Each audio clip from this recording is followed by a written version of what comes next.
પોતે એક અલૌકિક દ્રવ્ય હતા. અલૌકિક એમનું પરિણમન હતું ને અલૌકિક એમનો પુણ્યનો વાણીનો યોગ પણ કોઈ અલૌકિક સાતિશય યોગ હતો. ગુરુદેવશ્રીને શ્રુતની લબ્ધિ હતી. કરનારને તો કોઈ કાનમાં અમૃતની ધાર કરતું હોય એવું મીઠું લાગે.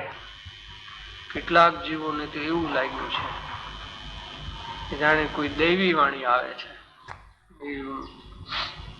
અસાધારણ એક યુગ પુરુષ જેવું ગુરુદેવનું વ્યક્તિત્વ હતું ને કર્તૃત્વ પણ એવું હતું. પરમેશ્વરની જગ્યાએ નિમિત્ત છે તો અખંડ મોક્ષ માર્ગને એમણે જીવંત રાખ્યો છે. એમના વચનોમાં એવો કોઈ જાદુ છે, કોઈ ચમત્કાર છે. જઈને અજય કોઈ બી ખૂણે ખાંચરે કોઈ પાત્ર જીવ હશે, યોગ્ય હશે, જીવનનું હિત થઈ જાય એવું અંદર તત્વ પીડ્યું છે. એમાં કઈ બે મત નથી. મોક્ષ માર્ગ સુધી પહોંચવા માટેનું જે તત્વ એમણે આપ્યું છે એમનો પરમ ઉપકાર છે. અંધરનો જીવ છે એટલે બારંગ રચવાના છે ભવિષ્યમાં. બહુ સૂક્ષ્મ નજર હતી કે વર્તમાન સમાજને ખરેખર શું જરૂર છે એમને બહુ જ્ઞાનમાં આવ્યું છે. એમના વચનામૃત બહાર પડ્યા ત્યારે ગુરુદેવ ફીરા થઈ ગયા, આફરીન થઈ ગયા. એક એક બોલમાં એકનું અધ્યાત્મનું અમૃત છે એમ કે ચાલે. ભાવનાનો વિષય સ્થાપીને તો એમને નિવેડો લાગી દીધો છે. એક રત્ન જ હાથમાં આવી ગયું એમ કહીએ તો ચાલે. ગુરુદેવશ્રીના મહાપુરાણનો આ એક પાત્ર છે. સોનગઢની તીર્થભૂમિ, એ તીર્થભૂમિમાં સમ્યક દર્શન રૂપી સપૂત કોઈ નહોતો જાગ્યો, નહોતો પાક્યો. ત્યાં સુધી આગળ જે ધર્માત્માઓ થયા એ સોનગઢ ભૂમિમાં નથી થયા, જુદી જુદી ભૂમિમાં થયા. જયારે ગુરુદેવની જે સાધના ભૂમિ છે એ સાધના ભૂમિમાં સાધનાનું એક નવું કલગી યશ કલગી ઉમેરાણું અને એ ભૂમિ પણ ફલવંતી થઈ અને એક ફળ પાક્યું. એ સોગાનીજી છે. જે સોગાનીજીનું બહુમાન એ માત્ર એક વ્યક્તિનું બહુમાન નથી, એ સમ્યક દર્શનનું બહુમાન છે.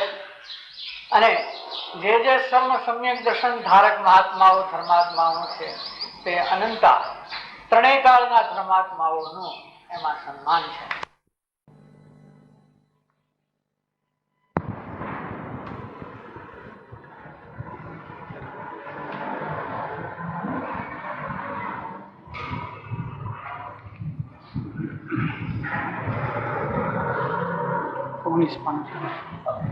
છેલ્લો કાર્ય નિર્ગ્રામ દર્શન પાનું 19 છેલ્લો પેરેગ્રાફ.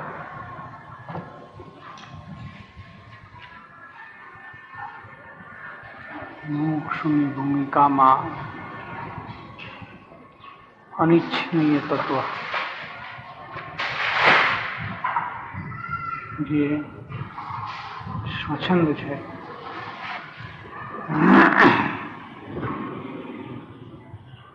અનેક દોષોનું મૂળ છે.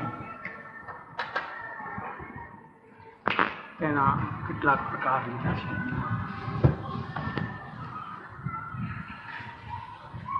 ધારણા જ્ઞાનનું અભિમાન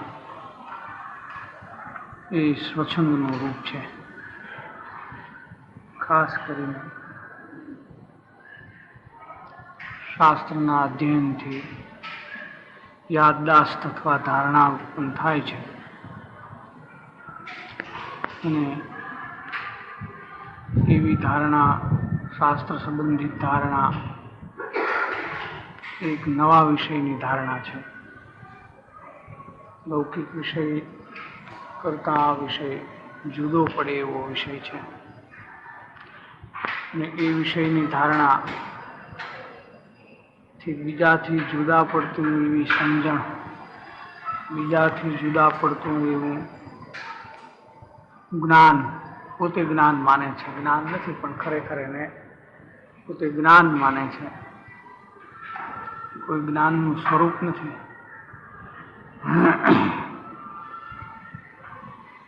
તેમાં અહમપણું થવું, તેમાં વિશેષતા લાગવી, તે ધારણા ઉપર વજન જવું,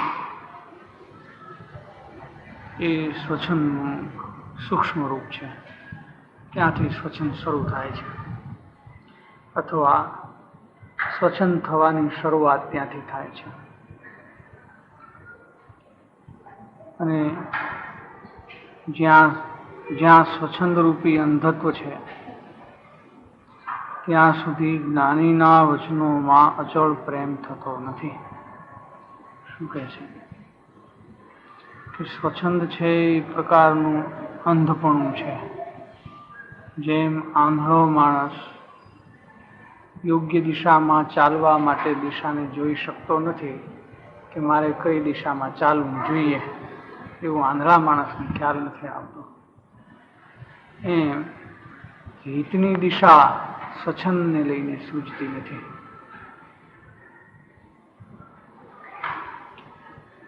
સ્વચ્છંદને અંધપણાની ઉપમા એટલા માટે આપી છે કે ત્યાં સાચી દિશા સૂઝ આવતી નથી, અથવા સ્વચ્છંદ પરિણામને લીધે જે માર્ગના પ્રકાશક વચનો છે, માર્ગને એટલે ઉપાયને બતાવનારા વચનો છે, અને એ વચનોનું રહસ્ય સમજાતા જે પ્રકારે ભાવ ઉલ્સિત થવો જોઈએ એવો ઉલ્લાસ આવતો નથી. જ્ઞાનીના વચનો પ્રત્યે પ્રેમ થતો નથી, એટલે વચનના આશય સમજાતો નથી, એટલે એનો મહિમા અથવા એની કિંમત આવતી નથી.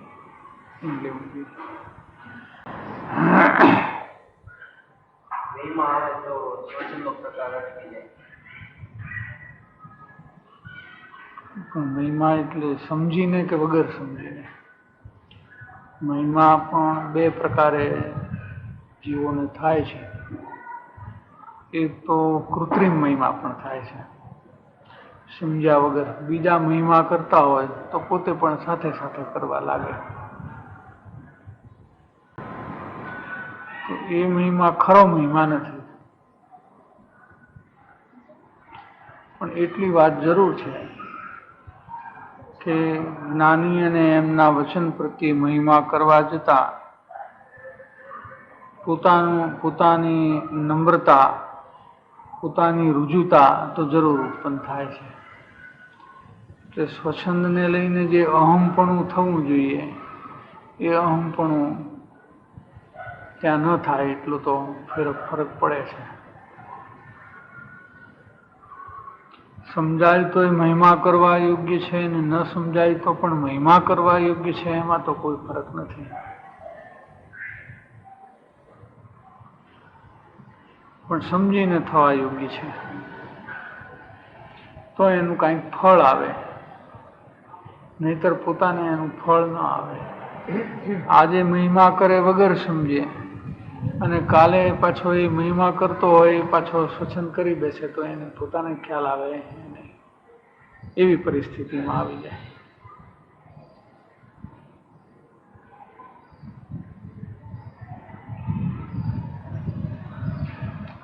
જ્ઞાનીના વચનોમાં આત્મહિતનો ગંભીર આશય છે. એ આશયને સમજતા તે વચનો પ્રત્યે પ્રેમ આવે છે કે આ હિતના વચનો છે, હિત વચનો છે એવું જણાય છે. જેમ કોઈ પ્રશંસા કરે છે તો એ પ્રશંસાના વચનો પ્રત્યે અનુરાગ થાય છે ને, અને કોઈ નિંદા કરે છે તો એ નિંદાના વચનો પ્રત્યે ઉદ્વેગ થાય છે, દ્વેષ થાય છે. એમ અહીંયા જ્ઞાનીના વચનો આત્મહિતને પોષનારા હોવાથી, આત્મહિતને બતાવનારા હોવાથી એ હિતનું ગીતની સમજણપૂર્વક, ગીતનું કારણ છે એવી સમજણપૂર્વક પ્રેમ આવે છે, અથવા એવો અનુરાગ થાય છે. એ ક્યારે થતો નથી કે સ્વચ્છંદ હોય તો ન થાય, નહીતર થયા વિના રહે નહીં. મુમુક્ષુને અને સાધકને પોતપોતાની ભૂમિકામાં શુભાશુભ ભાવોનો પણ કેટલોક નિયમ છે. શુદ્ધતાનો જેમ નિયમ છે એમ શુભાશુભ ભાવોનો પણ નિયમ છે. અને ત્યાં એ ક્યાં ક્યાં કેવા પ્રકારે છે એ પોતાને પ્રયોજનભૂત હોય એટલો વિષય એને સમજવો જોઈએ, સમજી લેવો જોઈએ. મુમુક્ષુની ભૂમિકામાં પણ જ્ઞાનીના વચનો પ્રત્યે અત્યંત પ્રેમ ન આવે, બહુમાન ન આવે, તો ભલે એક પ્રકારનો રાગ છે તો પણ તે રાગ ત્યાં હોવો અનિવાર્ય છે, નહીતર એ કોઈ ક્ષતિને સૂચવે છે. કેમ કે રાગી તો છે, ક્યાંક ને ક્યાંક વિશેષ રાગ કરે છે, તો અહીંથી ક્યાંક બીજે એટલો વિશેષ રાગ કરે છે કે અહીંયા જે રાગ થવો ઘટે છે તેને થતો નથી, એમ એ સૂચવે છે.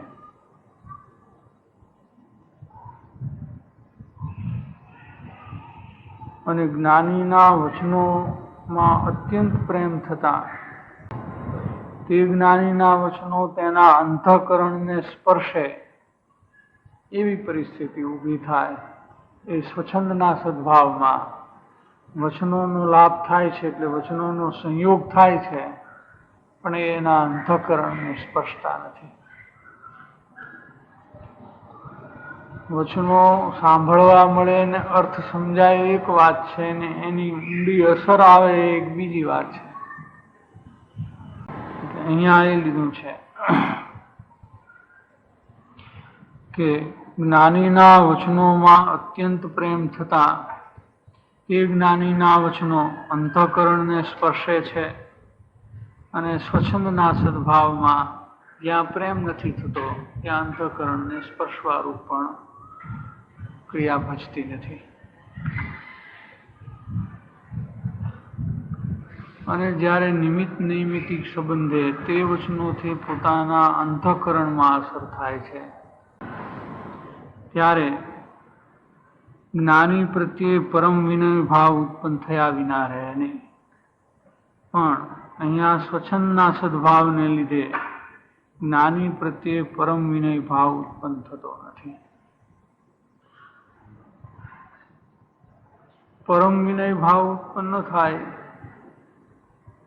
પણ થોડો વિનય ભાવ રહે તો ચાલે કે નહીં એટલો સવાલ છે, એ પણ ત્યાં યોગ્ય નથી. બહારમાં જેમ વધારે લાભ કરનાર પ્રત્યે વધારે ઢળે છે કે નુકસાન કરનારથી દૂર ખસે છે, લાભ કરનાર પ્રત્યે વધારે ઢળે છે, એ તો સ્વાભાવિક છે કે. તો અહીંયા તો અનંતા લાભનું નિમિત્ત છે આ, એટલે ત્યાં એનું ઢળણ એના પ્રમાણમાં, એની માત્રામાં આવે તો તે યોગ્ય છે. એની માત્રામાં એ પ્રમાણ નથી આવતું તો ત્યાં પરિસ્થિતિમાં કાંઈક એવા પ્રકારની ખામી છે કે જે ખામીને લઈને પોતાનું હિત પણ રોકાય છે, પોતાની યોગ્યતા પણ રોકાય છે. તેથી જ જ્ઞાની પ્રત્યે પરમ વિનય ભાવ ઉત્પન્ન થતો નથી. આ બધો મેળવવા જેવો વિષય છે કે સામે એટલો લાભ દેખાતો નથી માટે એટલો એ પ્રકારનો વિનય આવતો નથી. લાભ દેખાય તો કરવો પડે નહીં, કૃત્રિમપણે આવ્યા વિના રહે એ વસ્તુ સ્થિતિ છે. ઉલટાની તેને પોતાના સમાન કલ્પના રહ્યા કરે છે, પણ ધારણા જ્ઞાન વાળાને શું થાય છે કે જ્ઞાની જેવા શાસ્ત્રોનો અર્થઘટન કરે છે એવો અર્થ તો પોતાને પણ ક્ષોભમને લઈને આવડતો હોય છે,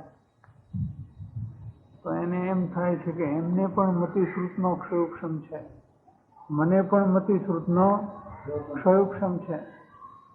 જે અર્થ એમને આવડે છે આ શાસ્ત્રથી, આ શબ્દોથી, આ આચાર્યોના વચનોથી, એવો અર્થ બરાબર મને પણ આવે છે ને આવડે છે. એ રીતે પોતાના સમાન કલ્પના રહ્યા કરે છે, અથવા એવી ધારણા રહ્યા કરે છે. આમાં કોઈ એવી વિશેષતા નથી લાગતી. ભલે જ્ઞાની છે પણ કોઈ એવી વિશેષતા દેખાતી નથી. તો જેવું આપણે અર્થઘટન કરી શકીએ છીએ એવું એ પણ કરે છે, અથવા એ જેવી ભક્તિ કરે છે એવી આપણે પણ ભક્તિ કરીએ છીએ, કદાચ એથી સારી પણ કરી શકીએ. એમ અનેક પ્રકારે બાહ્ય ક્રિયાને અને ક્ષોક્ષમને મેળવીને પોતાના સમાન કલ્પના રહ્યા કરે છે. તેથી જ્ઞાની જે સમ્યક માર્ગ બતાવી રહ્યા છે તેની અંતરમાં સૂઝ પડતી નથી. માર્ગ છે તો અંતર્મુખનો છે. એમ અંતર્મુખ થવું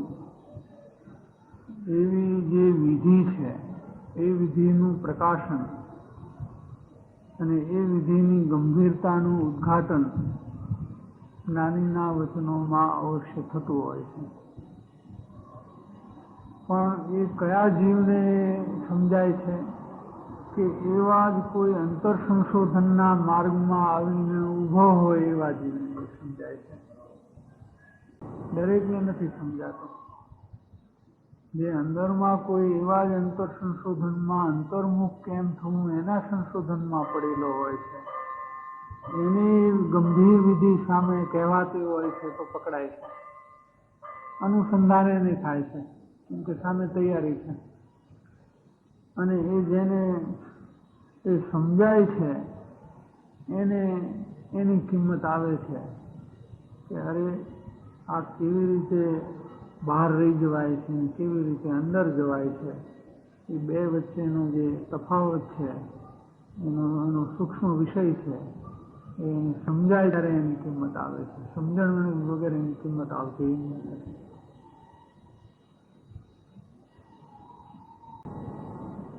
તેની અંતરમાં સૂઝ પડતી નથી. પછી કાંઈ ને કાંઈ બાહ્ય ક્રિયા કયા કરવાનો એક અભિગમ થઈ જાય છે. શાસ્ત્ર વાંચતા હોય વધુને વધુ શાસ્ત્ર વાંચવાનું રાખે, સાંભળતા હોય વધુને વધુ સાંભળવાનું રાખે. કોઈ ચિંતન વગેરે કે મનન કે ધ્યાનની કોઈ બાહ્ય ક્રિયામાં ચડ્યા હોય તો એ વધારે કરવાનું રાખે, અથવા કોઈ બીજી ક્રિયાએ પૂજા ભક્તિ કે વ્રતાદિમાં રસ પડતો હોય તો એ બાજુ આગળ વધે. પણ પછી તો કાંઈ ને કાંઈ બાહ્ય સાધનની અંદર જ અટકવાનું થાય છે. એને અંતરમાં જવાની માર્ગની સૂઝ આવતી નથી. અનંતકાળમાં ધર્મનું સાધન કરવામાં જે કાંઈ ખાસ ભૂલ અથવા ક્ષતિ રહી ગઈ છે તે આ પ્રકારની ક્ષતિ રહી ગઈ છે. શું કે એને અંતર્મુખનો માર્ગ સૂઝ્યો નથી, અને એ સૂઝવાનું નિમિત્ત મળવા છતાં કોઈને કોઈ પ્રકારે અહમપણું, સ્વચ્છંદપણું, સરખાપણાની કલ્પના કાંઈ ને કાંઈ એવું રહી ગયું છે કે જેથી એને પરમ વિનયનો અભાવ રહ્યો છે, અને તેથી યોગ્યતાનું રોકાવું થયું છે, અને તેથી એને અંતર્મુખનો માર્ગ મળ્યો નથી. શાસ્ત્ર તો ક્ષોક્ષમ શક્તિને લઈને સમજી શકાય એવો વિષય છે કે શું કહેવા માગે છે, કહેનારનો આશય શું છે, ભાવાર્થ શું છે, તાત્પર્યાર્થ શું છે. પણ એ સમજણને અંદર ઉતારવી એ એક આગળનું કદમ છે, આગળનું પગલું છે. અને એ પગલું નહીં ભરાવાનું કારણ શું કે જે દર્શનમાં ઉપર ફરક પડવો જોઈએ એ ફરક પડતો નથી. ધારણા જ્ઞાન થતાં જો ધારણા જ્ઞાન ઉપરનું વજન વિશેષ રહે છે તો બાહ્ય તત્વ ઉપર એક પ્રકારનો આગ્રહ થાય છે અને ત્યાં દર્શન મોહનું તીવ્રપણું થાય છે. મંદ થવાને બદલે તીવ્રપણું થાય છે. સામાન્ય નિયમ એવો છે કે સત્શાસ્ત્રોનું અધ્યયન દર્શન મોહની મંદતા કરે. સત્શાસ્ત્રોનું અધ્યયન એક એવું નિમિત્ત છે કે સામાન્ય સિદ્ધાંત એનો એવો છે કે દર્શન મોહની મંદતા થવી જોઈએ. પણ જો ધારણા જ્ઞાન ઉપર વજન ચાલી જાય અને એ ધારણા જ્ઞાનમાં સૂક્ષ્મની દિશામાં આગળ વધવા જાય તો ત્યાં દર્શન મોહનું મંદ થવાને બદલે પ્રક્રિયા ઉલટાની બદલીને દર્શન મોહની તીવ્રતામાં ચાલવા લાગે. એમ કે આટલા વર્ષોથી શાસ્ત્રો વાંચીએ છીએ અને કેમ આગળ વધાતું નથી.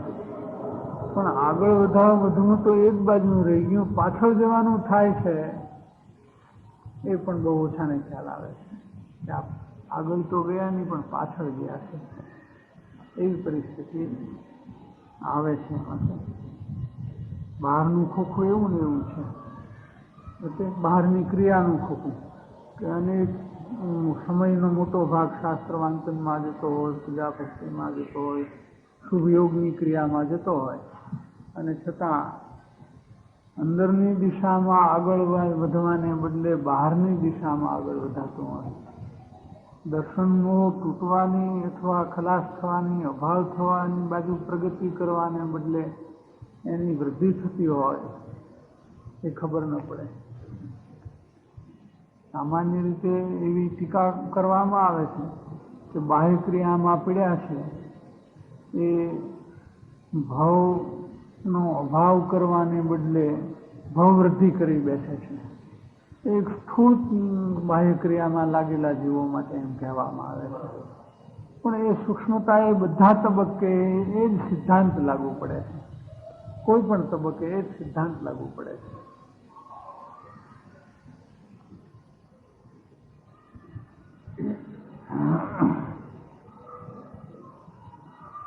અથવા અનંતકાળમાં ધર્મનું સાધન કરવામાં સત્પુરુષ પ્રત્યે જે વિનય ભાવ આવીને અંતર્મુખનો માર્ગ સૂઝવો જોઈએ તે પ્રકારની ક્ષતિ રહી ગઈ છે. એટલે શાસ્ત્રમાં માર્ગ કયો હોવા છતાં અને ધર્મ સાધન અર્થે શાસ્ત્ર અધ્યયન કર્યું હોવા છતાં આ ક્ષતિ રહી ગઈ છે કે એના જે કહેનાર કોઈ વિદ્યમાન મળે તો એના પ્રત્યે એને પરમ વિનય ભાવ આવ્યો નથી. એવી ક્ષતિ રહી ગઈ છે અનંતકાળમાં કે આ એક જ ભૂલ રહી ગઈ છે એમ કહીએ તો ચાલે. નહીતર અંગપૂર્વનું અધ્યયન અને મુનિયોગ્ય સંયમિત પ્રવૃત્તિ હોય મન વચન કાયાની, એની બીજી શું તકલીફ થાય? પણ એ બંનેથી દર્શન મોહનો અભાવ થવો એની પ્રક્રિયાને એની કાર્યની પ્રોસેસ કોઈ જુદી જાતનો છે એ ધ્યાનમાં અને લક્ષમાં લેવું જોઈએ. અને એ દ્રષ્ટિએ સત્પુરુષ પ્રત્યેનો વિનય એ બહુ મોટું કામ કરે છે એ દિશાને. એટલે એ વાત લીધી છે કે અનંતકાળમાં આ ક્ષતિ રહી ગઈ છે એ આ પ્રકારની રહી ગઈ છે. આવી શુષ્ક ધારણા, જીવને શુષ્ક ધારણા એટલે કહેનાર પ્રત્યેના પરમ વિનયનો અભાવ છે એટલે એની ધારણાને શુષ્ક કરી છે. શુષ્ક ધારણા જીવને બીજા અનેક દોષો ઉત્પન્ન થવાનું પણ કારણ બને છે. પછી તેમાંથી તો બીજા પણ સંભવિત દોષો છે એ ઉત્પન્ન થઈ આવે તો એ કાંઈ બહુ નવાઈ પામવા જેવો વિષય નથી. પછી તો સ્વાભાવિક છે.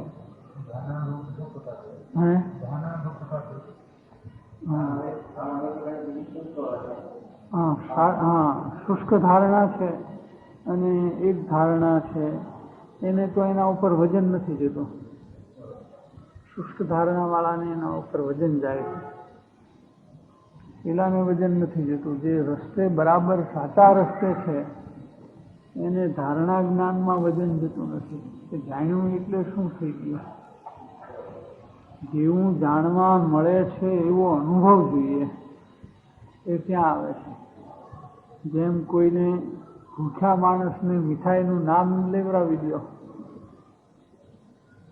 એક સાથે 5-10 મીઠાઈના નામ બોલી જ આવે એની સામે, તો એ શું કહેશે? ભાઈ, એ તમારી વાત સાંભળીને કંઈ મારું તો પેટ ભરાત, મારી સુધામાં કાંઈ ફેર પડતો નથી, કાંઈક મને તો ખાવા મળવું જોઈએ એમ કહેશે ને. એમ જેનું વજન પોતાના સ્વકાર્ય ઉપર છે એને ધારણા ઉપર વજન નથી જતો.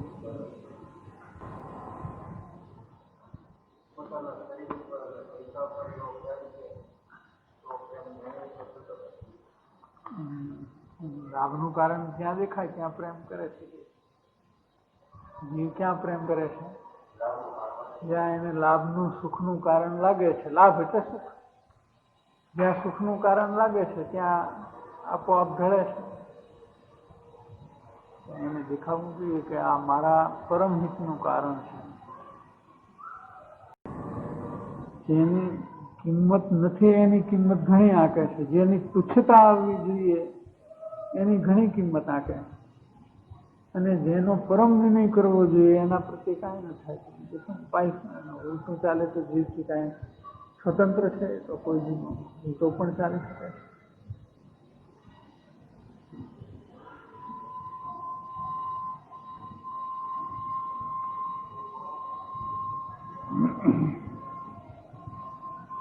સ્વચ્છંદ થવા પ્રત્યે જાગૃત છે તેવા જીવને હવે મુખ્યપણે અહીંયા થોડો વાંચન કરે છે, શાસ્ત્ર વાંચન આપી શકે છે એવા જીવને લક્ષ્યમાં થોડી વાત લીધી છે કે જે જીવ સ્વચ્છંદ થવા પ્રત્યે જાગૃત છે કે મારા પરિણામમાં સ્વચ્છંદ નહીં થવો જોઈએ, સ્વચ્છંદથી મારે દૂર રહેવું જોઈએ, કેમ કે એના જેવો બીજો કોઈ અનર્થકારક દોષ, આવો મોટો અનર્થકારક દોષ બીજો કોઈ નથી, એવી જેની સમજણ છે એવા જીવને સત્શાસ્ત્રના વાંચનકારનું સ્થાન ઉદયમાનપણે વર્તતું હોય એને શાસ્ત્ર સભામાં વાંચન કરવાનું કારણ હોય, એવો ઉઘાડ હોય, એવો ભાષાનો યોગ હોય, સમજાવી શકે, સમજી શકે અને સમજાવી શકે એવો પ્રકાર એને વર્તતો હોય, એ પ્રકારનું પુણ્ય હોય. બીજા પણ એમ કહે કે તમે સમજાવો, બીજા સમજાવી નહીં શકે, તમે સમજાવો, આ વાત બરાબર, તમે વાંચો, તમે સમજાવો, સાંભળવા તૈયાર છે વગેરે, એવો ઉદયમાનપણે વર્તતું હોય તો તે નમ્ર વૃત્તિપૂર્વક, મુખ્ય વાત આ છે, અહમપણું નહીં આવવા માટે વૃત્તિમાં નમ્રતા છે, એ એક વિશેષતા વાળી વાત છે. નમ્ર વૃત્તિપૂર્વક એટલે એને પોતાના સ્થાનની ખબર છે કે આ માત્ર ઉઘાડ છે, મારે જે કાર્ય થવું જોઈએ એ બાકી છે, અને તેથી આ ઉઘાડમાં અહમપણું થતાં તો સ્વચ્છંદ પ્રવર્તી જશે અને અનેક દોષોનું ત્યાંથી પાંગરવું થઈ જશે. એટલે નમ્ર વૃત્તિપૂર્વક શાસ્ત્રના નિરૂપિત વિષયને અડીને વ્યાખ્યાન કરે છે. એ શાસ્ત્રની અંદર જ્ઞાનીનું હોય, મુનિનું હોય, આચાર્યનું હોય, જે વિષય નિરૂપણમાં ચાલતો હોય તેને અડીને તેનું વાંચન, વ્યાખ્યાન અથવા તેના ઉપરના વિશેષ વિચારો જે કાંઈ પોતાની યોગ્યતા અનુસાર હોય તે પ્રસિદ્ધ કરે. નમ્ર વૃત્તિ, અહમપણાની વૃત્તિએ નહીં, એટલે મને આવડે છે ને તમને આવડતું નથી, મારું સાચું છે ને તમારું ખોટું છે, ખંડન મંડનનો પ્રકાર ના આવે. એ જે એનો ધ્વનિ છે એમાં એ જાતના અહંકારનો ધ્વનિ ના આવે, નમ્રતા હોય તો. અને એ શાસ્ત્રના નિરૂપિત વિષયને અડીને વ્યાખ્યાન કરે. જે વિષય ચાલતો હોય એ વિષય ઉપરના વિચારો, એના અનેક જાતના અસ્થિ નાસ્તિના પડખા એ વગેરે સામાન્યપણે શું થાય છે કે વાંચનકાર એક વક્તા થાય છે, અને વક્તા થાય છે એટલે થોડી ભાષણબાજી થઈ જાય છે. પછી શાસ્ત્રનો વિષય પડ્યો રહીએ શાસ્ત્રમાં, અને પછી જે કાંઈ વિચારો આવ્યા કરે, વિષય ક્યાંય રીજ્યો ને બીજા વિષય ઉપર ગાડી ચાલ્યા કરે, ને અડધી કલાક જે સમય હોય પૂરો થઈ જાય. તો એ પ્રકારે જે શાસ્ત્ર વાંચન છે એ યોગ્ય નથી.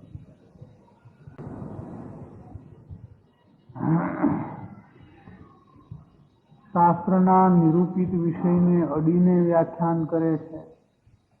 નિરૂપિત વિષયથી દૂર જઈને વિષયાંતર ન થાય તેનો તે લક્ષ્ય રાખે છે, અથવા સહેજે એનું લક્ષ્ય રહે છે કે આ શાસ્ત્રકાર જે શાસ્ત્ર છે એના પ્રત્યે વિનય છે, શાસ્ત્રના રચયિતા પ્રત્યેનો પણ એ વિનય છે.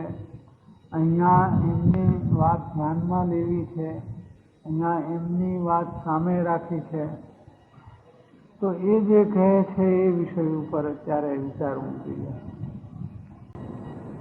ગુરુદેવની વિશેષતા લઈએ એ વિષયમાં તો કદી એમણે કોઈ પણ શાસ્ત્ર સામે રાખ્યા વિના પ્રવચન નથી આવ્યું. કોઈ એક દિવસ બતાવી દે, હજારો દિવસમાંથી, 45 વર્ષમાંથી ત્યારે પણ એમણે શાસ્ત્ર કોઈ સામે ન રાખ્યું હોય અને પ્રવચન આપ્યું હોય એવી ભાષણબાજી કદી કરી નથી. કોઈને કોઈ શાસ્ત્ર સામે રાખીને એ શાસ્ત્ર ઉપરનું પ્રવચન આપશે, શાસ્ત્રને છોડીને નહીં. પોતાને તો જ્ઞાન છે, અહીંયા તો હજી મુમુક્ષુની વાત લેવી છે વાંચન, પોતાને તો જ્ઞાન છે, અને ક્યાંક વિષયાંતર થાય તો કોઈ વિશેષ વિચાર બતાવવો હોય તો એવું થાય તો એ અધિકાર છે એમનો. તેમ છતાં પોતે હંમેશા કોઈને કોઈ શાસ્ત્ર સામે રાખીને શાસ્ત્ર વાંચન વ્યાખ્યાન કર્યું. વ્યાખ્યાન કરવાની એમની એક બહારની ઉદય ક્રિયા સતત રહી વર્ષો સુધી. પહેલેથી તે સંપ્રદાયમાં હતા ત્યારથી જ એ પ્રકારનો ઉદય થઈ ગયો. બાહ્ય પ્રતિભા ઘણી હતી અને એ જાતનો વાણીનો યોગ હતો, ઉઘાડનો યોગ હતો. અંદરથી પણ પછી તો શ્રુત સમુદ્ર ઉછળ્યો. તો પણ સામે શાસ્ત્ર રાખીને, જ્ઞાનીનું, આચાર્યનું, કોઈ શાસ્ત્ર મુનિનું શાસ્ત્ર રાખીને પ્રવચન આપ્યું. પણ મુમુક્ષુ એ તો નિરૂપિત વિષયથી દૂર ન જવું જોઈએ, વિષયાંતર ન થાય એનો લક્ષ્ય રાખવો જોઈએ. વિષયાંતર કરવો એ શાસ્ત્ર અને શાસ્ત્રકર્તા પ્રત્યેનો એક પ્રકારે અવિનય છે કે એને તો મૂકી દીધા બાજુમાં. જેણે વિષયાંતર કર્યો એને શું કર્યું કે સામે શાસ્ત્ર રાખીને પછી એને એક કોર મૂક્યા. તમને આમંત્રણ આપ્યું કે આવો અમારા ઘરે આવજો, આવ્યા પછી તમારી સામે જોવે એ બીજા કામમાં પડી જાય તો આવનારને કેવું લાગે કે ભાઈ બોલાવ્યા હતા મોટા ઉપાડે, પણ અમે તો ઘરે ગયા તો કોઈ સામું જોતું નહોતું, આવો આવ્યું કોઈ કહેતું નહોતું. આ કઈ રીતનું આમંત્રણ આપ્યું? એમ શાસ્ત્રને તો બહુમાનથી લાવવામાં આવે છે. આપણે તો મૂળ વિધિ તો એવી છે, સામાન્ય રીતે સભા ભરાઈ જાય પછી શાસ્ત્ર બી પધારે. આપણે રેડીમેડ જેવું નથી, ત્યારે બધા ઊભા થઈ જાય, શાસ્ત્રની સ્થાપના કરે બહુમાન, પછી શાસ્ત્ર ખોલીને વાંચે. એ શાસ્ત્ર પૂરું થાય પછી શાસ્ત્ર જેની સ્તુતિ થાય એટલે શાસ્ત્રને પછી પધરાવે, પછી બીજા કામે લાગે. ત્યાં સુધી વચમાં આડું કાંઈ નહીં, એટલું શાસ્ત્રનું સ્તુતિનું બહુમાન રાખવામાં આવે છે. એ પદ્ધતિ સાચી પદ્ધતિ છે, વિનયની પદ્ધતિ છે. એટલે આવે ત્યારે બહુમાન, સમાપન વખતે બહુમાન, તો વચ્ચે પ્રવચન વખતે અપમાન, એ વસ્તુ શાસ્ત્રને અડીને ચાલવું.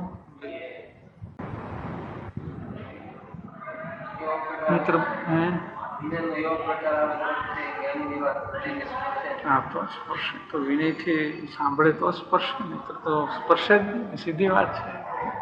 કેમ કે વિનય તો એને કિંમત આવી છે તો ધ્યાન દેવાનો છે, નહીતર તો કિંમત નથી તો ધ્યાન પણ એનું રહેવાનું નથી.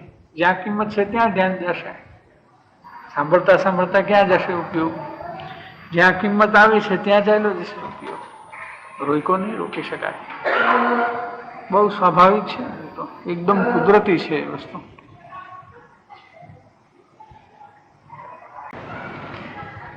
એટલે પછી એમ નહીં કે શાસ્ત્રજી પધરાવે બહુ માનથી, સમાપન કરે બહુ માનથી અને વિષયાંતર કરે પાછું, તો પેલી બાહ્ય ક્રિયા થઈ ગઈ. વિષયાંતર કરે છે એ ભાવથી જે બહુમાન થવું જોઈએ એ ખરેખર બહુમાન રહેતું નથી. એટલે વિષયાંતર કરવો તે શાસ્ત્ર અને શાસ્ત્રકર્તા પ્રત્યેનો એક પ્રકારે અવિનય છે. આવો પ્રકાર આત્માર્થીને હોતો નથી. વળી જ્ઞાની પુરુષના ઔદૈહિક ભાવને અનુલક્ષીને તેમના આચરણમાં દોષ શોધવા અથવા જ્ઞાની પુરુષના ચારિત્ર મોહના પરિણામમાંથી દોષને મુખ્ય કરવા તે અજ્ઞાનીના ફાટી નીકળેલા સ્વચ્છંદનું પ્રદર્શન છે. એક અત્યંત સ્વચ્છંદ વિધો હોય ત્યારે અહીં સુધી પણ બને છે કે કેટલાક જીવો જ્ઞાનીના ઉદયિક ભાવને અનુલક્ષીને એના આચરણમાં દોષ શોધે છે. એમણે આ ભૂલ કરી, એમણે આ ભૂલ કરી, આમ કર્યું, આમ બોલ્યા, આમ કર્યું, આને અન્યાય કર્યો, આને ન્યાય કર્યો, આમ ફલાણું. એ આત્માર્થી જીવનો મુમુક્ષુનો એ અધિકાર નથી. ચારિત્ર મોહથી કોઈ શુભાશુભ પરિણામ હોય પણ ખરા જ્ઞાનીને, તો એમાં જે દોષ, એનો દોષનો એને ખ્યાલ આવે તો એની મુખ્યતા એને નથી. એને સમજણ હોવી જોઈએ કે આ ભૂમિકામાં આ દોષ હોવા યોગ્ય છે. દોષ છે તો પણ તેને તે મુખ્ય કરવા જેવો નથી, એટલો એને ખ્યાલ હોવો જોઈએ. એટલે દોષને શોધે અથવા દોષને મુખ્ય કરે. જ્ઞાનીના દોષને શોધે કે એમની કેટલી ભૂલ છે. આપણને ખબર પડે છે કે આપણે ગૂંથીએ તો આમ જડે, આમ મળે, આમ મળે, આમ મળે. એ અત્યંત સ્વચ્છંદ વિધો હોય ત્યારે એ પ્રકારમાં પણ જીવ આવે છે અથવા મુખ્ય કરી બેસે છે. આવો જીવ કોઈ જ્ઞાનીના અવર્ણવાદ કરે છે. આવા જીવો પછી દોષ તો જોવે છે પણ એની દોષ દ્રષ્ટિ તીવ્ર થઈ હોવાને લીધે ન હોય એવા દોષોનું આરોપણ કરવું એવું પણ કરી બેસે છે. એને અવર્ણવાદ કહેવામાં આવે છે. અવર્ણવાદ એટલે દોષ ન હોય તેવા દોષોનું દોષારોપણ કરવું, તેને અવર્ણવાદ કહે છે. એવું પણ કરે છે અને તેમાં અનંત જ્ઞાની પ્રત્યેનો અનાદર રહેલો છે. પછી વ્યક્તિગત રીતે ભલે એને કોઈ એક વ્યક્તિનું લક્ષ્ય હોય પણ એ દોષ છે એ અનંત જ્ઞાની પ્રત્યેના અનાદરનો દોષ છે. હા, એક જ્ઞાનીમાં અનંત જ્ઞાની આવી જાય, એક શાસ્ત્રમાં અનંત શાસ્ત્ર આવી જાય, એક દેવમાં અનંત દેવ આવી જાય, ત્રણેય કાળના સર્વજ્ઞ આવી જાય. એક સર્વજ્ઞનો નિષેધ કરે એટલે ત્રણેય કાળના સર્વજ્ઞનો નિષેધ થઈ જાય. એવી પ્રકાર ઉભો થઈ જાય છે.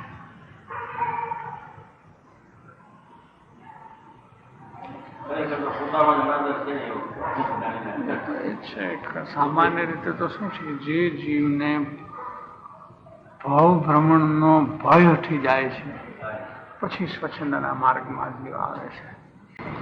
સામાન્ય રીતે જે જીવ ભાવભ્રમણથી ભયભીત છે, ભાવભ્રમણથી ડરનારો છે, એવો જીવ સ્વચ્છંદના માર્ગમાં નથી આવતો. આ એની પાળ છે આડી. સ્વચ્છંદમાં નહીં આવવા માટેની આડી પાળ આટલી છે. કે જો જીવ ભવ ભ્રમણથી ભય પામે છે તો એ સ્વચ્છંદમાં નહીં આવે. એ ભય ગયો પછી શું થાય છે એ કહેવું મુશ્કેલ છે. એને તો કઈ અપેક્ષા, આદરની અપેક્ષા હોય તેને અનાદરનું દુઃખ લાગે. આદરની અપેક્ષા હોય એને અનાદરનું દુઃખ લાગે. પણ જ્ઞાનીને કોઈ અપેક્ષા નથી, એ તો નિષ્ફળ છે. જે એની ભક્તિ કરે છે એના પ્રત્યે પણ એ નિષ્ફળ છે. એની અપેક્ષા નથી. પછી કોઈ બીજું અનાદર કરે તો એ એનું જાણે. એથી કાંઈ એને પોતાને કાંઈ તકલીફ થતી નથી. હા, એનું માપ આવે છે અથવા એને નુકસાન એને છે. વળી હઠાગ્રહ, અસરળતા, જીદ વગેરે પ્રકારના પરિણામ પણ આત્માર્થનું બહુ બાધક છે. શું પ્રકરણ ચાલે છે આપણે અહીંયા કે મુમુક્ષુની આત્માર્થીની ભૂમિકામાં કેવા કેવા પરિણામ નહીં હોવા જોઈએ, કેવા હોવા જોઈએ એ પ્રકરણ પૂરું કર્યું 17માં ને આપણે. હવે કેવા પરિણામ એને ન હોય તો તે એને તેની ભૂમિકા માટે યોગ્ય છે અથવા લાયક છે. તો કહે છે કે એક હઠાગ્રહ, હઠીલાપણું એને ન હોય.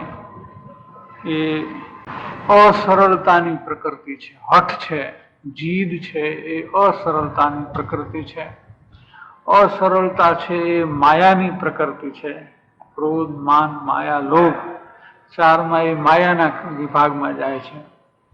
અને માયા છે એ આડો ભાવ છે. આડો ભાવ છે એટલે તિર્યજ ગતિ તરફ લઈ જનારો ભાવ, આડોડાઈનો ભાવ છે. એ પોતાના અંતર્મુખના માર્ગમાં, સરળ માર્ગમાં અંતરાય રૂપ છે, આડો છે. અંતર્મુખનો ભાવ છે એ સરળ માર્ગ છે, સરળ ભાવ છે. એની સામે આ અસરળ ભાવ છે એટલે એને અસરળતા કહેવામાં આવે છે. માયાના પરિણામ છે તે અસરળ પરિણામ છે. બધા ભાવો, પોતાના ચાલતા ભાવોને મીંડવીને ઓળખવા જોઈએ.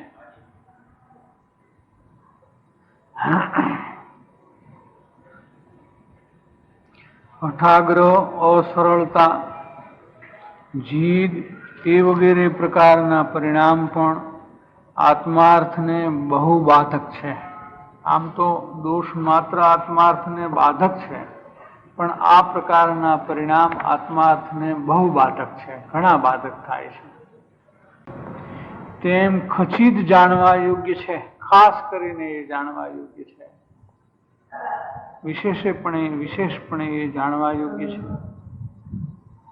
જો કે હઠાગ્રહ અને વક્રતા, અસરળતા કહો, વક્રતા કહો, હઠાગ્રહ કહો, તો લૌકિક દુર્ગુણ તરીકે પણ પ્રસિદ્ધ જ છે.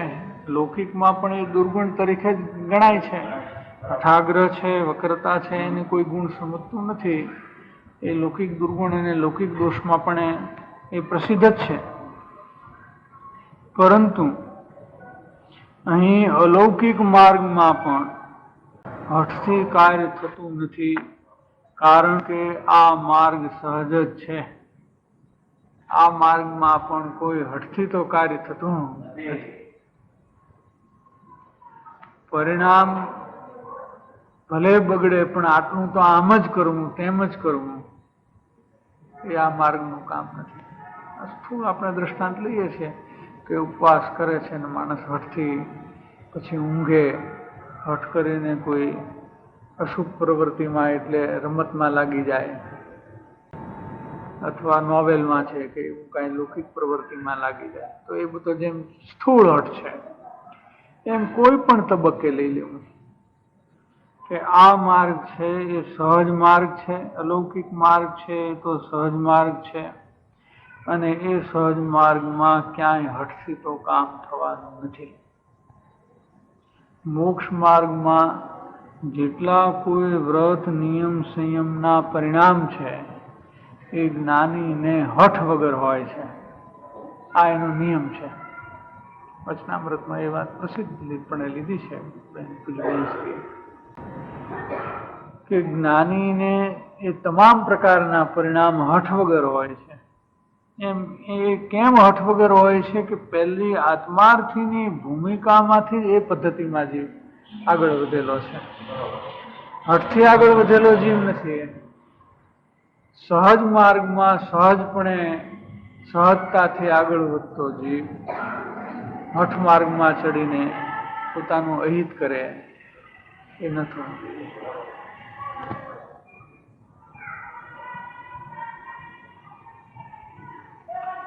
અલૌકિક માર્ગમાં પણ હઠથી કાર્ય થતું જ નથી. કરવા ધારે તો પણ થતું નથી, કારણ કે આ માર્ગ સહજ છે.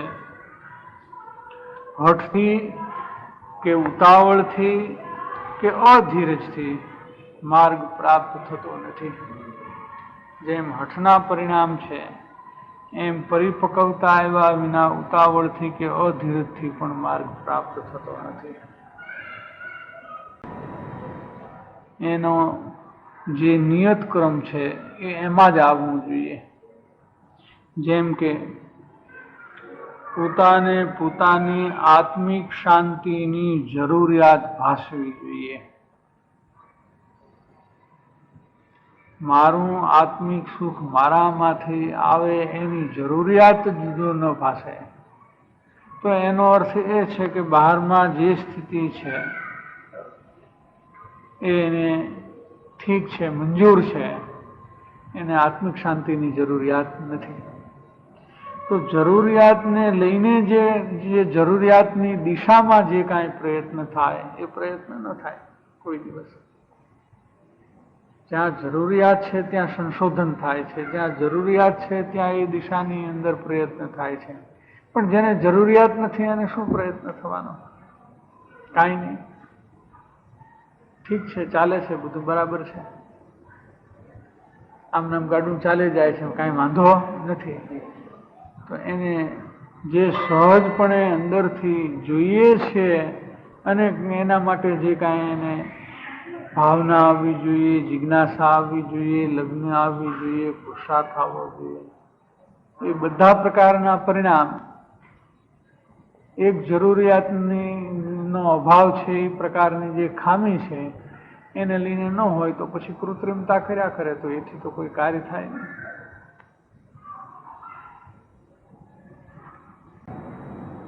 એટલે એ તપાસવું પડે છે કે જરૂરિયાત છે, આ તપાસવું પડે છે.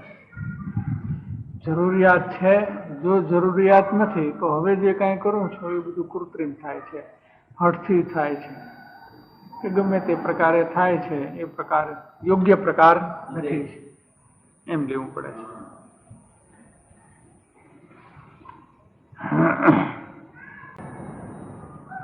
હઠથી, ઉતાવળથી કે અધીરજથી માર્ગ પ્રાપ્ત થતો નથી. માર્ગ સહજતાથી, વિવેકથી અને ધીરજથી, વિવેક અને ધીરજથી પ્રાપ્ત થાય. સામે સામા શબ્દો લીધા છે કે સહજતાથી થાય છે, વિવેકથી થાય છે, એટલે પોતાના પરિણામનો, પરિણામ શક્તિનો, સર્વક્ષેત્ર કાળ ભાવનો અનેક પ્રકારે એને વિવેક કરવાનો વિચાર આવે છે. અને ધીરજથી એટલે અશાંતપણે થઈને નહીં પણ શાંતિનો માર્ગ છે, એમાં અશાંતિ લાવીને કોઈ માર્ગ પ્રાપ્ત કરવાની વિધિ હોતી નથી. માર્ગ પ્રાપ્તિમાં સરળતા એક મુખ્ય કારણ છે. માર્ગની પ્રાપ્તિમાં મુખ્યમાં મુખ્ય કોઈ કારણ હોય તો તે સરળતા છે. સરળતા એક બહુ મોટું સાધન છે. સરળતા એક એવી ચીજ છે કે જે જીવને કોઈ અન્ય સ્થાનમાં પકડ કરવા દેતી નથી, કે જે પકડને કારણે એના ભાવો અને પરિણામો રોકાઈ જાય. અન્ય સ્થાનમાં આત્માને છોડીને અન્ય દરેક ભાવમાં જે પકડ છે, હઠ છે, એ અસરળતા છે. તો ત્યાંથી તો ખસવું છે. તો ખસવા માટે સરળતા એ મુખ્ય સાધન છે. સરળતા રાખતા કાંઈ નુકસાન થાય તો થોડોક પ્રશ્ન અહીંયા એ ઉત્પન્ન થાય છે કે સરળતા કરવા જતાં કાંઈ નુકસાન થાય તો કે નુકસાનનો હિસાબ કિતાબ બાહ્ય પદાર્થમાં ગણવો છે કે નુકસાનનો હિસાબ કિતાબ સારા પરિણામમાં લાભ નુકસાન થાય એમાં ગણવો છે. પરિણામના નુકસાનને નુકસાન ગણવું છે કે બહારના પદાર્થને નુકસાન ગણવું છે, આ વિચાર માગે છે. જેને પરિણામના નુકસાનને લાભ સમજાય છે એને સરળતા આવે છે. જેને બાહ્ય પદાર્થમાં લાભ નુકસાનની ગણતરી છે એની સામે પરિણામના લાભ નુકસાનની ગણતરી નથી, તેને હઠ વગર રહેતી નથી. આ પરિસ્થિતિ આપોઆપ છે. આ તો પરિણામોનો વિષય એવો છે કે પોતે મેળવે તો એને બરાબર સમજાય એવો વિષય છે કે બધા પરિણામ અનુભવ ગોચર થાય છે એટલે સમજી શકાય એવો વિષય છે. માર્ગ પ્રાપ્તિમાં સરળતા એક મુખ્ય કારણ છે. તેથી તે પરત્વે એટલે સરળતા પરત્વે ખાસ ધ્યાન દેવા યોગ્ય છે. એ જરા લક્ષમાં રાખવા જેવો વિષય છે કે સરળતા છોડીને તો કાંઈ થતું નથી ને. સરળતા છોડીને જો થાય તો એ જીવને અસરળતા એ માર્ગ પ્રાપ્તિનું એક મોટું કારણ છે અથવા બહુ બાધક કારણ છે, મોટો અવરોધ છે. વક્રતા, પરિણામની વક્રતા, કેમ કે પરિણામ તો સરળ થઈને અંતર્મુખ થાય છે. ક્યાંક બહાર રોકાઈને તો બહિર્મુખ રહે છે, સરળ થાય તો અંતર્મુખ થાય છે. તો એને તો સરળતા ઉપર વધારે વજન હોવું જોઈએ. કોઈ પણ વાતને સરળતાથી જોવી છે, અસરળતાથી ને વક્રતાથી કોઈ વાતને જોવી નથી. આવો એક એને દ્રષ્ટિકોણ બરાબર હસ્તગત કરવો જોઈએ.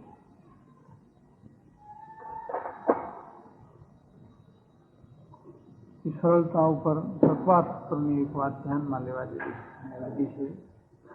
તત્વાર્થ શાસ્ત્રમાં ખાસ કરીને આ તત્વાર્થ સૂત્રમાં આ વાત છે.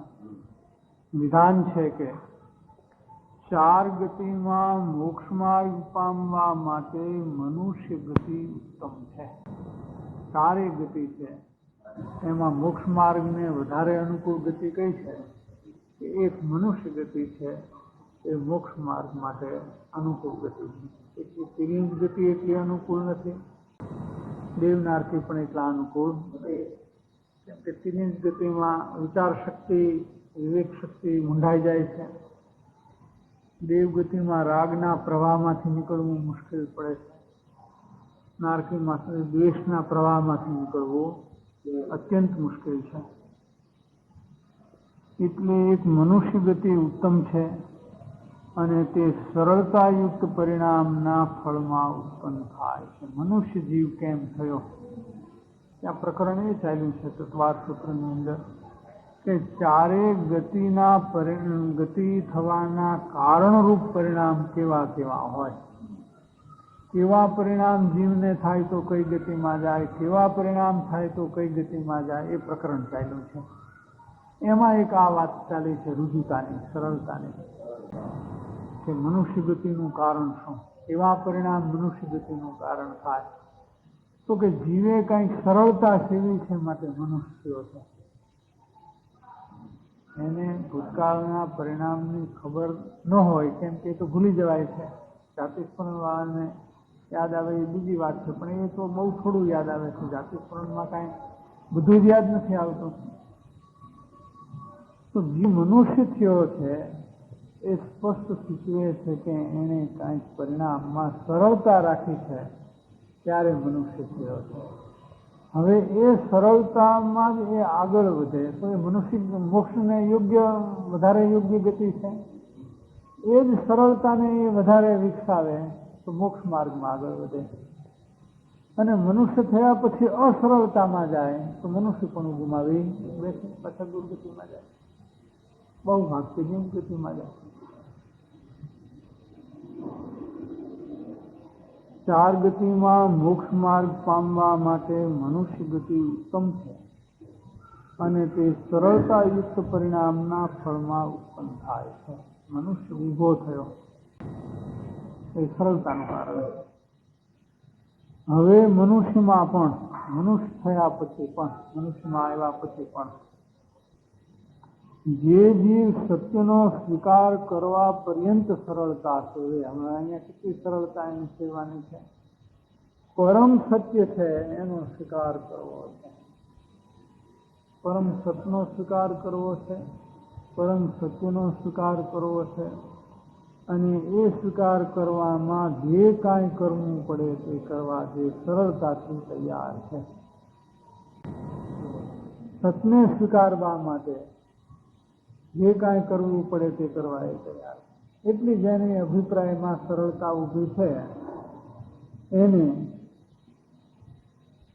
સતના સ્વીકારરૂપ સમ્યક દર્શનની પ્રાપ્તિ થાય છે. એટલે મનુષ્યમાં પણ જે જીવ સત્યનો સ્વીકાર કરવા પર્યંત સરળતા સેવે છે અને પૂર્વના વિપરીત સંસ્કારને પકડી નહીં રાખતા, અસરળતાથી પકડી નહીં રાખતા સત્યને સ્વીકારે તો તે જીવ અવશ્ય સન્માર્ગની પ્રાપ્તિ કરે છે. જીવે અનેક પ્રકારના વિપરીત સંસ્કારો પણ નાખ્યા છે. હવે એ વિપરીત સંસ્કારને પકડી રાખનાર જીવો અસરળ છે. મોક્ષ માર્ગમાં નથી તો બંધ માર્ગમાં ઊભો છે, બંધ માર્ગમાં ઊભો છે તો બંધના જે કારણ છે એને પકડે છે. હવે એને છોડવા છે એ અહીંયા સરળતા છે અને એને પકડવા છે તે અહીંયા અસરળતા છે, એમ લેવું છે.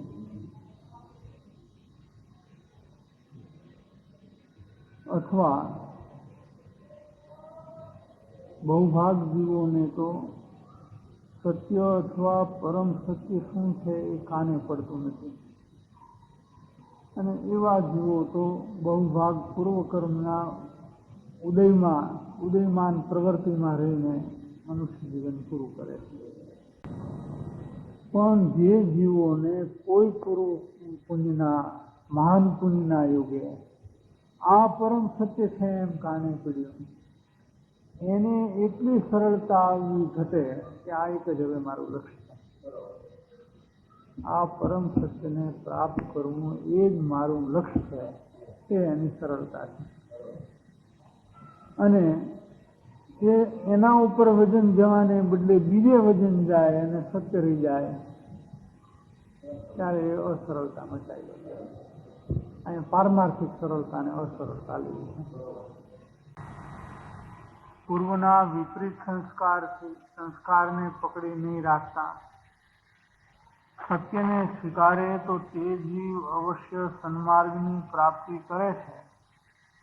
તે આ રીતે કે જેને એકમાત્ર આત્મા જ જોઈએ, પોતાનું પરમ સ્વરૂપ જ જોઈએ, પરમ સત જ જોઈએ અને તે સિવાય આ જગતમાં બીજું કાંઈ મેળવવાનું પ્રયોજન જેને નથી, તેવો આત્માર્થી જીવ બધા જ પ્રસંગોમાં સરળતાપૂર્વક જતું કરી શકે છે.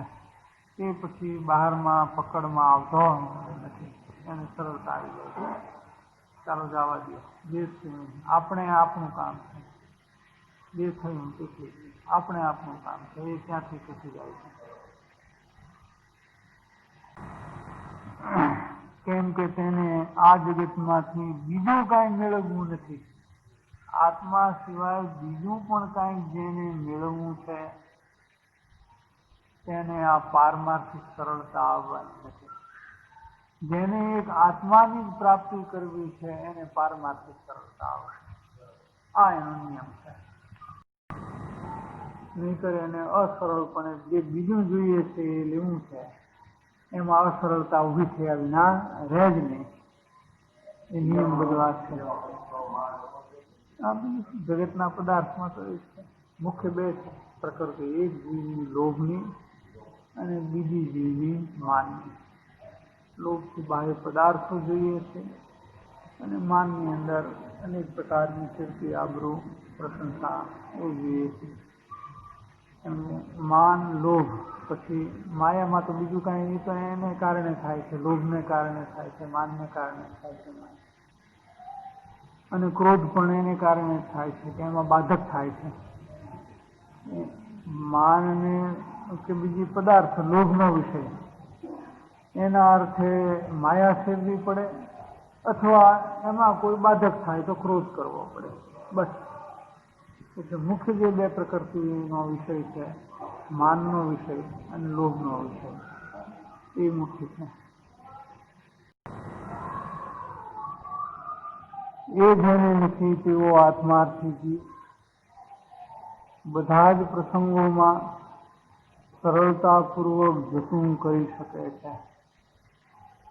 અહીંયા એક પ્રશ્ન કર્યો છે કે અસરળતાથી પકડ કરનારને આત્માર્થ કેમ સિદ્ધ થાય? અસરળતાથી પકડ કરે કે આ તો હું મૂકું જ નહીં, આમ તો થવું જ જોઈએ, 12મા હાથનું તો આમ ચાલે જ નહીં, એ વગર તો એને પોતાનો આત્માર્થ ગૌણ થઈ જાય છે ત્યારે જ બાહ્ય પદાર્થની પકડ વિશેષે કરીને રહ્યા કરે છે. અને જે સરળ છે એ સરળતાપૂર્વક જતું કરી શકે છે, કેમ કે એને કિંમત જતું કરે ક્યારે કે એની કિંમત ઓછી હોય ત્યારે. કિંમત વધારે આપે એ જતું ન કરી શકે, કિંમત ઓછી આપે તો જ જતું કરી શકે. એટલે અહીંયા પણ કિંમતનો વિષય તો આવી જ જાય છે વચ્ચે કે પોતાના હિતની ને આત્માની કિંમત આખી છે કે બાહ્ય પ્રસંગની આખી છે, બાહ્ય પદાર્થની આખી છે, બાહ્ય સ્થાનની આખી શેની આખી છે, એના ઉપર સરળતા અને અસરળતા ઉત્પન્ન હોય છે. ઉદયમાન સર્વ પ્રસંગ તો પરદ્રવ્ય સંબંધિત સંયોગ વિયોગનું પ્રયોજન જેમાં રહેલું છે એવા હોય છે. ઉદયમાન પ્રસંગની અંદર શું છે કે બાહ્ય પદાર્થનો કાં તો સંયોગ છે ને કાં તો બાહ્ય પદાર્થનો વિયોગ છે. ઇષ્ટ પદાર્થનો વિયોગ થાય તો દુઃખ થાય, અનિષ્ટ પદાર્થનો સંયોગ થાય તો જીવને દુઃખ થાય. તો એ ઉપર પ્રયોજન તો આધારિત છે. બાહ્ય પદાર્થના સંયોગ વિયોગ ઉપરના પ્રયોજનને આધારિત બધી બહારની વાત છે. એવા ઉદયમાન પ્રસંગો તો તેવા હોય છે. આ સિવાય શું છે, એક નીતિમાં તમામ ઉદયનો ફેંસલો છે એક જ નીતિમાં કે બાહ્ય પદાર્થનું જ્યાં પ્રયોજન છે એમાં શું કે સંયોગ વિયોગ સિવાય બીજી કોઈ વાર્તા એમાં નથી. જગતની અંદર જેટલી વાર્તાઓ છે, જેટલા પ્રસંગો છે, પ્રસંગોની વાત એને વાર્તા કહે છે ને, એનો સંક્ષેપ શું છે કે કેટલાક પદાર્થનો સંયોગ ને કેટલાકનો વિયોગ, આ સિવાય બીજી શું વાત છે. અને જેને બાહ્ય પદાર્થની કિંમત છે ને એમાં જ જેને સર્વસ્વ માન્યું છે એમાં એનો અનરસ છે. આ જગતની આખી ગડબડ આટલા ઉપર ઊભી છે. આટલા સંક્ષેપ, આ સિદ્ધાંતના સંક્ષેપમાં આખા જગતની ગડબડ ઊભી છે. જે ગણીએ તે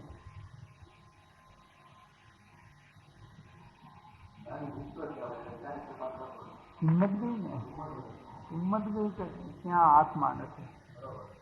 કોઈ બાહ્ય પદાર્થમાં આત્મા નથી. હું નથી ક્યાંય, મારાથી ખાલી છે. હું ક્યાંય વ્યાપતો નથી, વ્યાપી શકતો નથી. મારાથી જે શૂન્ય છે, ખાલી છે, એને મારે લેવા દેવા, બસ વાત પૂરી થઈ. કિંમત ગઈ. જેની કિંમત ગઈ એની જીવ દરકાર કરતો નથી, અને જેની કિંમત આંકે એની સાવધાની છોડી શકે, એની સાવધાની રહ્યા જ કરે, એની અપેક્ષિત પરિણતિ ચાલુ જ રહે. એટલે એ આર્થ ધ્યાન જીવને મળતું નથી અને એ માથી ગતિના કર્મ બાંધે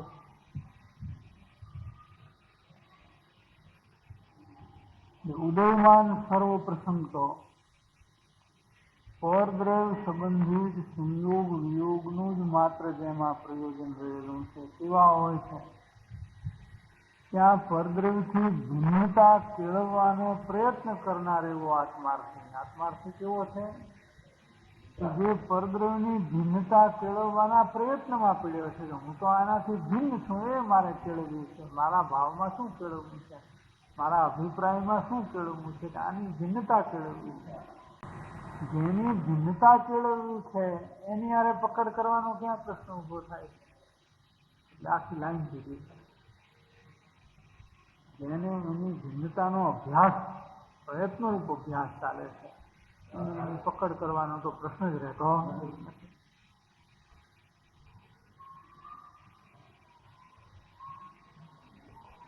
એટલે ત્યાં પરદ્રવ્યની ભિન્નતા કેળવવાનો પ્રયત્ન કરનાર આત્માર્થી હઠપૂર્વક કેમ પરદ્રવ્યનો આગ્રહ છે, પછી એને હઠ થાય ને આગ્રહ કેમ છે, એ તો ભિન્ન છે. કે ન જ છે પછી એને આગ્રહ સેવાનો રહેતો નથી. અસરળતાથી હઠ કરનારને બહારમાં રોકાવાનું કારણ બને છે. આ નિયમ છે. બહારમાં કોણ રોકાય છે? કે અસરળતાથી જે હઠ કરે છે તેના ભાવો બહારમાં રોકાઈ જાય છે. તેના પરિણામો તીવ્રપણે બહારમાં તીવ્ર રસથી રોકાય છે. અને જ્યારે સરળતાવાળા જીવને બહારમાં રોકાવાના કારણો બંધ થઈ જાય છે. અહીંયા સરળતા અને અસરળતાનું જે પ્રકરણ લીધું છે એ પ્રકરણનો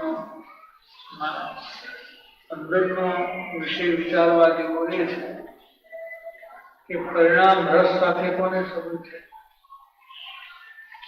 જ્યાં હઠ થઈ, અસરળતા થઈ, જીદ થઈ, ત્યાં તીવ્ર રસ આવેલ છે. જ્યાં સરળતાથી મૂકી દીધું ત્યાં રસ ફરી ગયો. જેને રસ ઘટી ગયો તે સરળતા રાખી શકે. બરોબર. તીવ્ર રસ વાળો તો સરળતા રાખી શકે નહીં. તો આખો જે પરિણામનો દોર રસ ઉપર છે એને પણ સરળતા અને અસરળતા અને સીધો સંબંધ છે. એટલે પરિણામના રસના દ્રષ્ટિકોણથી જોવામાં આવે તો અસરળતા છે એ જીવના તીવ્ર રસવાળા વિભાવ પરિણામ છે, જ્યારે સરળતાવાળા પરિણામ છે એ જીવના મંદ રસવાળા વિભાવ પરિણામ. ભલે જે અહીંયા સ્વભાવથી પ્રગટ થયો બરાબર, પણ મંદ રસયુક્ત પરિણામ છે. જે જીવ ઉદયમાં મંદ રસયુક્ત પરિણામે પરિણમે તેનું જે જ્ઞાન છે એ વિભાવ રસમાં એટલું રંગાતું નથી.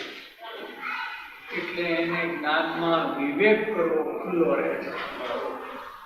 એની વિવેકની જે પરિસ્થિતિ છે, જ્ઞાનની વિચાર વિવેકની,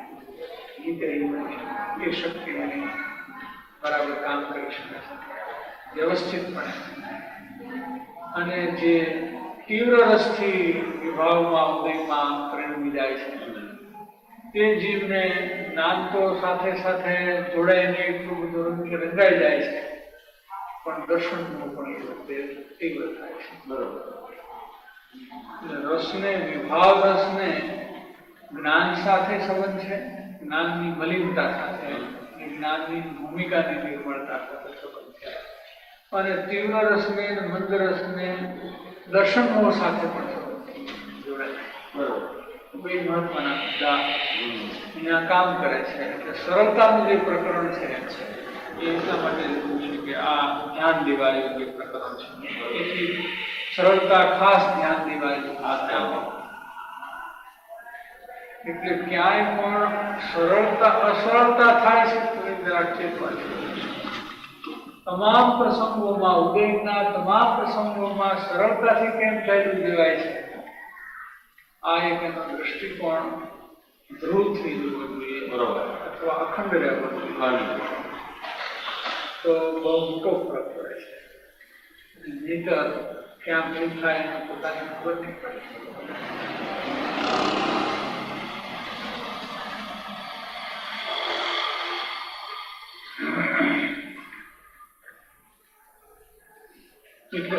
સરળતાથી હઠ કરનારને બહારમાં રોકાવાનું કારણ બને છે, જ્યારે સરળતાવાળા જીવને બહારમાં રોકાવાના કારણો બંધ થઈ જાય છે.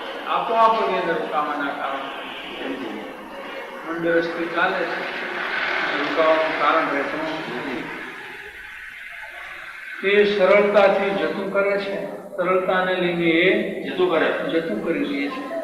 પછી ભલે બહારમાં લાભ નુકસાન થોડું થાય, તાત્કાલિક કોઈ વખત નુકસાન દેખાય, પણ સરવાળે એથી કઈ નુકસાન હોતું નથી.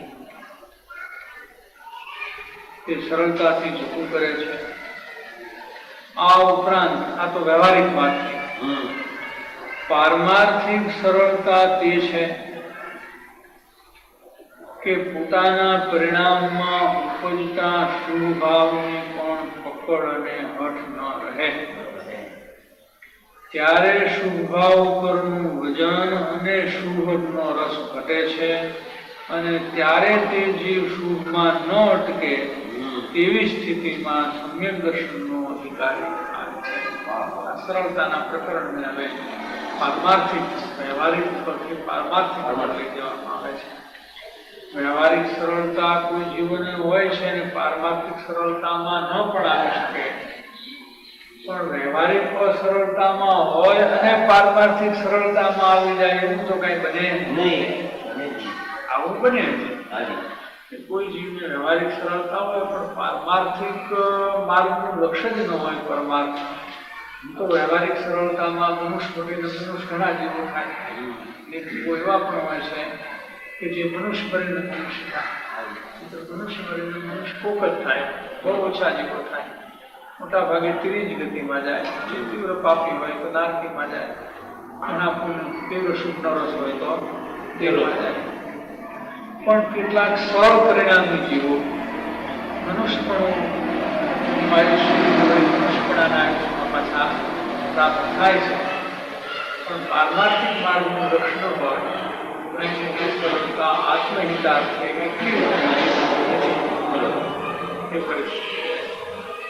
એટલે અહીંયા તો પારમાર્થિક લક્ષ્યનું છે, પરમાર્થ માર્ગમાં આવવું છે એવું છે, એ જે વ્યવહાર સરળતામાં પરિણમે છે એ પારમાર્થિક બાવાની વાત છે. એટલે આ ઉપરાંત એટલે આટલું સરળતા તો હોય જ વ્યવહારમાં, એ ઉપરાંત પારમાર્થિક સરળતા તે છે કે પોતાના પરિણામમાં ઉપજતા શુભભાવની પણ પકડ ન રહે. કેટલાક જે શુભ ક્રિયાઓ કરતા હોય એ ન કરે તો એને પકડ એટલી બધી થતી હોય છે કે એના માટે પછી બીજી ગડબડ કરવા લાગી જાય. એ જાતની હઠ અને પકડથી સરળતાથી એમાં સરળતા રહેતી નથી. અથવા તો પોતાને ઉપજતા શુભ ભાવની એટલી કિંમતને એટલો રસાયણ નહીં આપવો જોઈએ કે ત્યાં જ અટકવું થાય કે જેનો ત્યાગ કરીને પરમાર્થ માર્ગમાં આવવા. જો ત્યાં એટલો રસ તીવ્ર થાય અને ત્યાં અટકવું થાય, એટલું વજન રહે, તો તે પારમાર્થિક અસરળતા છે. ભલે શુભ રસ તીવ્ર, પણ એ તીવ્ર શુભ રસ છે એ ખરેખર પારમાર્થિક અસરળતા છે કે જેને લઈને એને મોક્ષના માર્ગ સુધી પહોંચવાનું બનતું નથી. એ સરળતાનું તો બહુ મજાનું પ્રકરણ છે, અને બહુ અહીંયા તો લખાણનો વિષય છે એટલે મર્યાદિત આવ્યો છે, પણ સૂક્ષ્મતાથી વિચારવા જેવો આ વિષય, ઘણી સૂક્ષ્મતાથી વિચારવા જેવો વિષય છે. કાર્ય પ્રસંગે અનેક દેહમાં એ દ્રષ્ટિકોણ લાગુ કરવા જેવો છે. આમાં સરળતા શું છે, અસરળતા શું છે, સરળતાથી શું હોય, અસરળતાથી શું હોય, એ બહુ જેટલો દ્રષ્ટિકોણ એમાં સૂક્ષ્મ કામ કરે છે એટલું એમાંથી માલુમ કરેલું છે. રસ્તો નીકળેલો છે.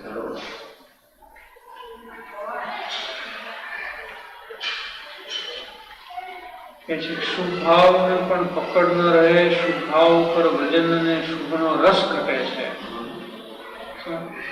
શુભના કર્તૃત્વનો રસ ઘટે છે. ત્યાં શું છે, પારમાર્થિક સરળતા ઉત્પન્ન થાય છે. ત્યાં શુભ રસ કોઈ વાર વધે, પણ એનો કર્તૃત્વનો રસ ન આવે. કર્તૃત્વનો રસ છે અસરળતા છે. અને ત્યારે એ જીવ શુભમાં ન અટકે, અથવા તે જીવ તેનાથી પણ વિજ્ઞાન કરીને જે શુભ ભાવમાં એ આવે છે, ભલે સારી કોટીના ભાવો છે, સ્વભાવને લક્ષ્ય, સ્વભાવ આશ્રિત એવા જે સ્વભાવને સંબંધિત હોય છે એવા શુભ ભાવ હોય છે, તો પણ જે એનાથી ભિન્ન પડીને સ્વભાવમાં આવવા માગે છે, તેવી સ્થિતિમાં, તેવા પ્રયત્નમાં તે સમ્યક દર્શનનો અધિકારી થાય છે. ત્યારે તે સમ્યક દર્શનને યોગ્ય થાય છે. અહીંયા જન્મ મરણ વધવાનો ભાવ છે. ત્યાં સુધી તો જન્મ મરણનું વીજળું જે એમને સાચું રહે છે, અને એ જીવને અનંતકાળમાં જેને અપૂર્વકારી કહીએ એ અહીંયા આપણાથી શકે છે. બરોબર. દેવ ભગવાનનો જય હો, કૃપાવતી કાંત દેવનો જય હો, વિદ્રાગી જય હો. देव छता जेनी दशा भरते देहा